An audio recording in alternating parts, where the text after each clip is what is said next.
We're starting strong. This is the exact moment where everything becomes real. The judge is no longer talking hypotheticals. This is the point where your past actions crystallize into a legal consequence.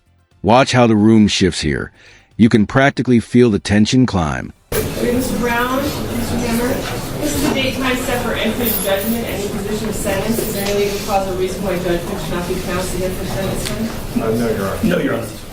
The court's reviewed the May 15, 2025 pre-sentence investigation report, as well as the sentencing memorandum filed by the defendant on May 29th of 2025, as well as all of the letters that have been submitted.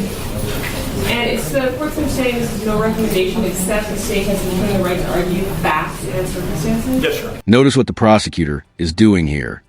He's walking a tightrope. He's not recommending a specific sentence, which is unusual, but he's laying out enough detail to show the court just how serious the conduct was. This is a strategy. Emphasize gravity without locking himself into a number. And is there going to be a victim speaker? There is Aaron Goodwin's here, who's just in the anteroom. He's coming in right now, so we're going to ask that he speak last pursuant to statute. Thank you. Go ahead. Thank you, Your Honor.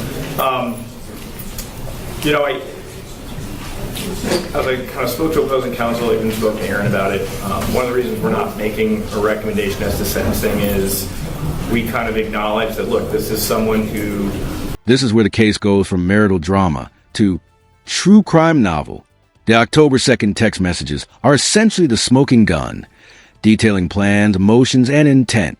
If you're watching this, ask yourself, at what point does venting become conspiracy? That's exactly what the court is weighing.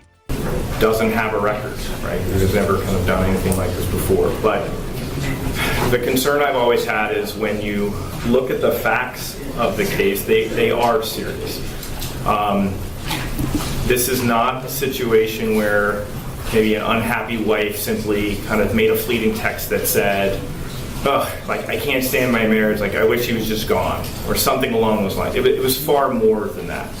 The concerns that I have about the case are when Mr. Amato's phone is seized and they look into it, what you can see is on October 2nd of 2024, there is a text exchange between Ms. Goodwin and Mr. Amato, who is a convicted murderer out of Florida, where they are expressing their love for one another. She is acknowledging that her husband would never accept a divorce. She says things like, I'm so anxious, I just can't believe this is happening, like, what the F? How did I get to this point? Am I a bad person? And when Mr. Amato asks, well, why do you say that? And she's like, because I'm choosing to end his existence, not divorce. Those are very serious comments. When you couple that with, on that same date, she is relaying information that Mr. Goodwin was in Barstow, staying at a Best Western, provided him pictures of what he looked like, the car that he was driving, and that there's discussions that Mr. Amato's buddy named Gordo is going to take care of the situation. The facts become more serious. And even from those text messages that talk about setting aside, $11,000 for Gordo, and ultimately this investigation revealed about $60,000 was sent from Ms. Goodwin over to Mr. Amato, or associates of Mr. Amato. And I know the sentencing memo kind of talks about, well, maybe some of that was blackmail, but when you have the following day, you have Amato on that phone texting Gordo being like, hey. Okay, audience, here's a key moment. The defense is about to argue that she abandoned conspiracy. Question for you. Can someone truly walk away from a murder plot once the wheels are already turning? Or is the intent already locked in the moment money and instructions exchange hands? Drop your thoughts. It's done yet, hasn't been done. All of that's very serious. And the one thing I didn't see in that report was simply, at no point does Ms. Goodwin ever try to claw it back. At no point does she say something like, you know what, I was just kidding, I don't really want to go through. Like, you don't ever see anything along those lines. And that really is ultimately the concern for the state about the seriousness of it. And so look, whatever you think is appropriate is certainly appropriate. I just think at the end of the day, we don't see these solicitations very often. Like, I handle murders, we don't really get solicitation cases that often. But there's a lot of there. That's a lot of detail, a lot of locations, and a lot of money that I think elevates this to a certain level of consideration. Lastly, I'm just going to say, look, I'm not going to speak for Aaron. I think Aaron is going to share with you how this has really impacted him, and I don't think I can do that justice, but I will submit it to the discretion of the court. Your Honor, and I'd just like to comment briefly on the facts. I know he wrote a longer sentencing memo, and I appreciate your patience because I know you read it.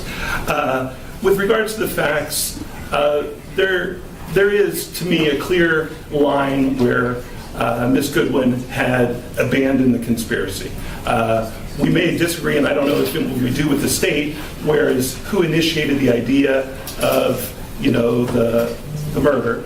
But with Ms. Goodwin, it's clear that as of November, she had completely distanced herself from the group. She had moved on from it. There was very limited contact. She had nothing further to do. No efforts were made, and the phone exchange ends. I'd also comment, and I know we do in the sentencing memo, that neither Mr. Amato or Mr. Gordo, as we sit here, have ever been charged with a crime. So it's just Ms. Goodwin who sits here today, and as far as I know, there's no intention to ever file charges against either of those two individuals. I think it is clear that Ms. Goodwin, after the initial, payment, was being extorted.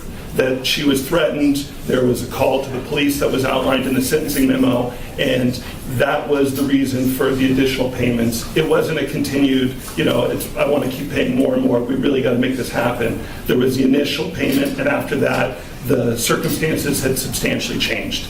But as the state mentioned, and you look today, Ms. Goodwin is a person who prior to this had never been in any kind of trouble of any kind. She did what you would expect someone to do when they are arrested for something. She took full responsibility.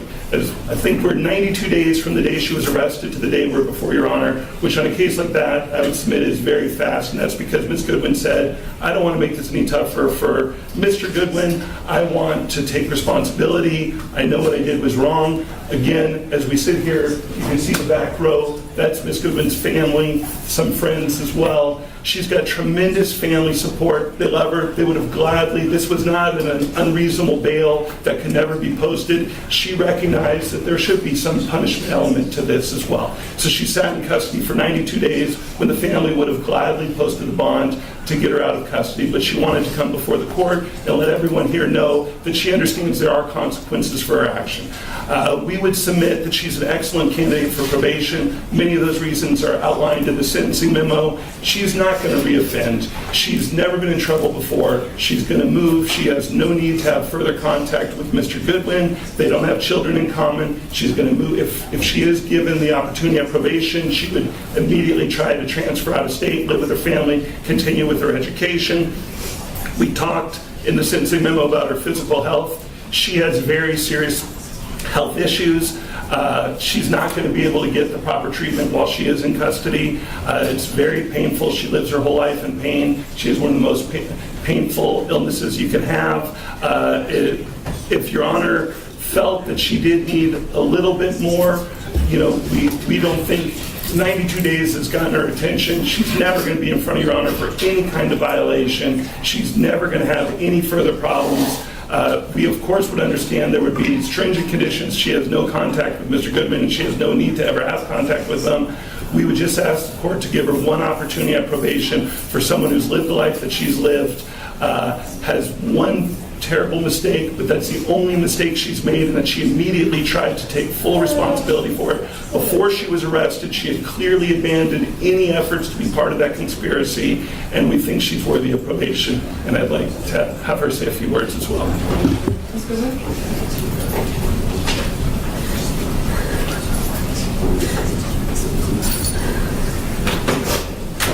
Firstly, and most importantly, I would like to apologize to Aaron. I'm so immensely sorry for the pain and anxiety I've caused you and the betrayal you undoubtedly and rightfully feel by my actions. I need you to know that I will always hold love for you. I genuinely pray you find your joy and peace again, and I will bow out of your life forever to hopefully ease that process. I'm sorry I broke us, and I am consumed with regret every day. My absolute promise to you is that you will never see or hear from me. I intend to leave the state of Nevada. Her apology is long, emotional, and clearly rehearsed. But here's the crucial part. Judges don't just listen to what you say. They compare it against your earlier actions. And the prosecution already emphasized that at no point did she try to stop the plan. So the question becomes, is this remorse or damage control? And you and anyone else will never be in danger of me ever again. Secondly, I'd like to apologize to my parents.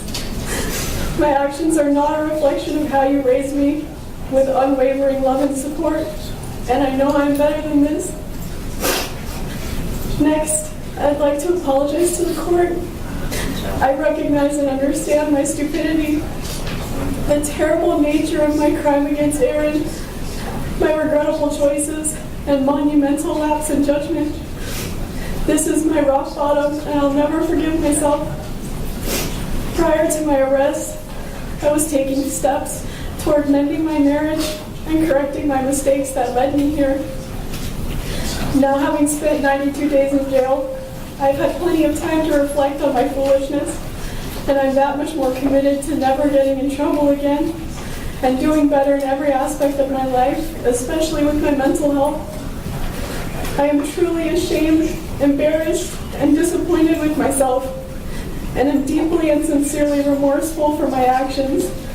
This is not a reflection of who I am, nor the person I want to be. Yes, state will call Aaron Goodwin.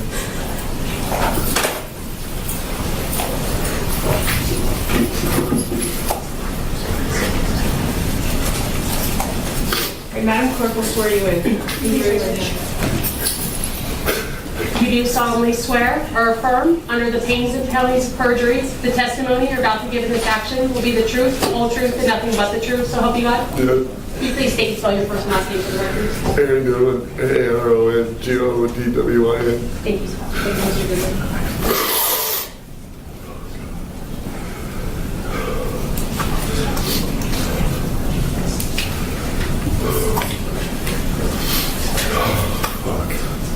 Sorry.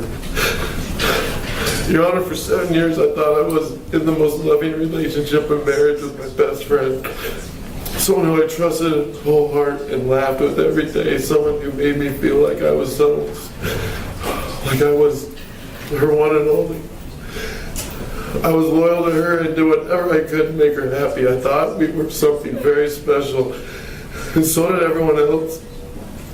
After finding out she was cheating on me in September of last year with multiple men, including the man going by the name Vincent, who turned out to be Grand Amato, I gave her the option of divorce where we could try to work it out because I love her so much.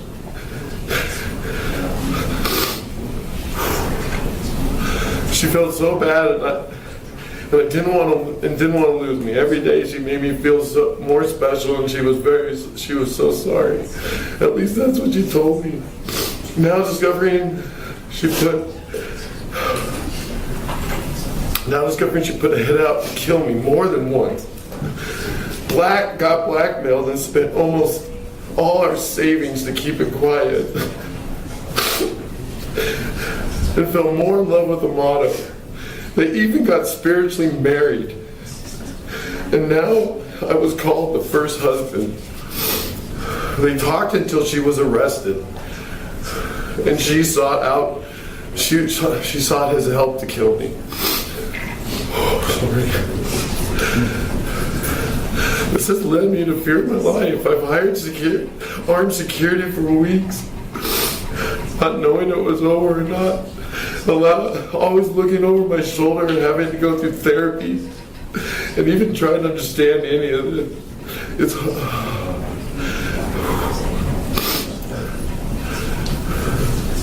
like a heartbreak no one should go through in life. I can't trust anything anymore. I cry every day. I feel so alone. She grew me into a person I never was. I will always wonder why. But worst of all, she lied to me every day. I didn't know about any of the murder plot, the hitman, or the blackmail. Aaron's testimony is devastating, personal, raw, and exactly the kind of statement that influences sentencing. Victim impact statements don't have to be polished. They just need to be real. And this one is emotionally nuclear.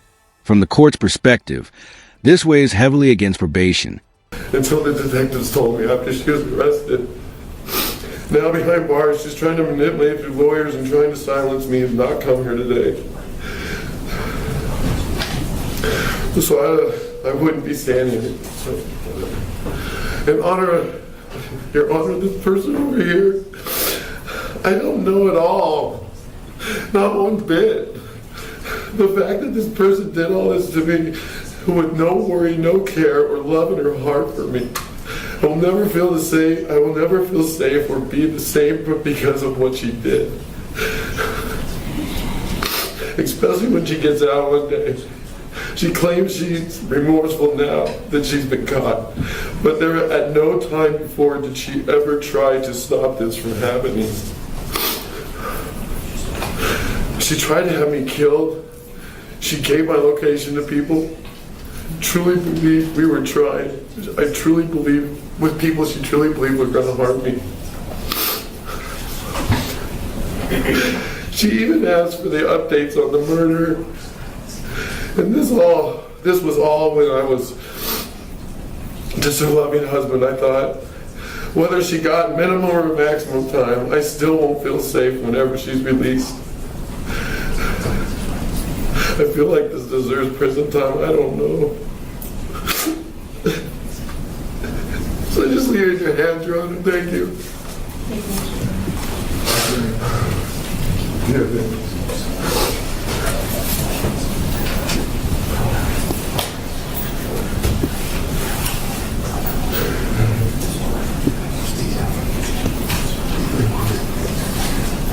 By virtue of her plea of guilty on April 22nd of 2025, in accordance with the laws of the state of Nevada, you're hereby adjudged guilty of the offense conspiracy to commit murder, category Bravo felony. In addition to the $25 administrative assessment fee, $150 DNA testing fee to include testing for genetic markers, and $3 administrative assessment fee, the court does now sentence you to a minimum term of 36 months and a maximum term of 90 months in the Nevada Department of Corrections. What is the credit for time served? 92 days, Your Honor. 92 days credit for time served. Thank you. And all name counsel do the same. Have a great day. Is anyone else ready?